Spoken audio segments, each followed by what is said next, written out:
This was just a piece of academic research, was it? Jawohl. Professor Hurt. His anatomy collection in Strasbourg had a skull collection of nearly all races and people, with the exception of Jews. The suggestion was made that there was an abundance of Jews in the concentration camps. Where were you going to get the skeletons from? Die Einzelheiten sollte Professor Hirt mit... Now, just answer my question, witness, because you know perfectly well the answer to it. Where were you going to get those skeletons from? Die sollten zur Verfügung gestellt werden aus Auschwitz. At a letter which you sent to Brandt, headed the Ahnenerbe, marked secret. It's addressed to Brandt, Himmler's adjutant. It's your letter, witness, isn't it? It's your signature at the bottom of it. Jawohl. I'll read it out. Following the subsequently induced death of the Jew, whose head should not be damaged,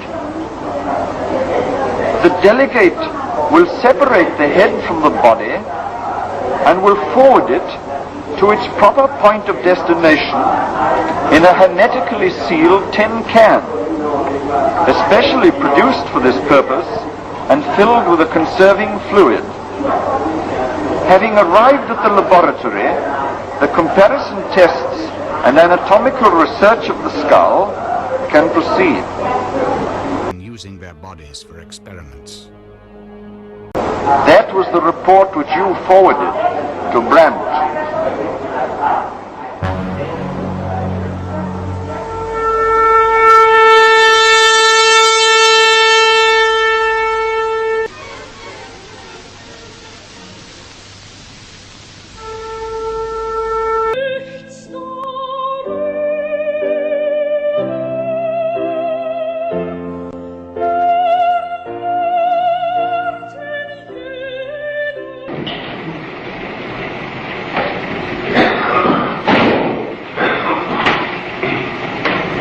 Wolfram Sievers, Military Tribunal 1 has found and adjudged you guilty of war crimes, crimes against humanity.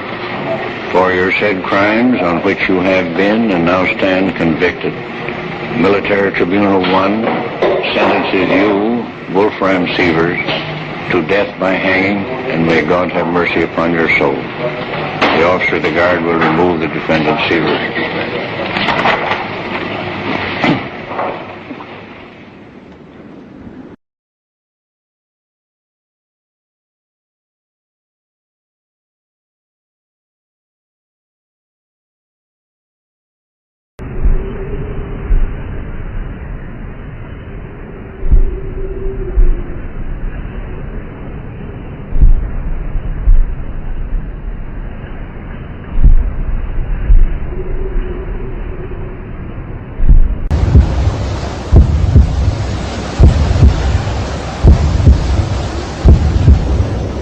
Sievers was executed in this yard, overlooked by the window of the room where Hitler wrote Mein Kampf.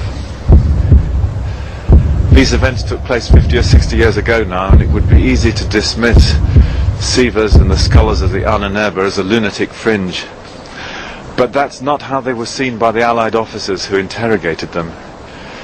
Their report ends by saying this: "It cannot be too strongly emphasized that this was not a crackpot organization.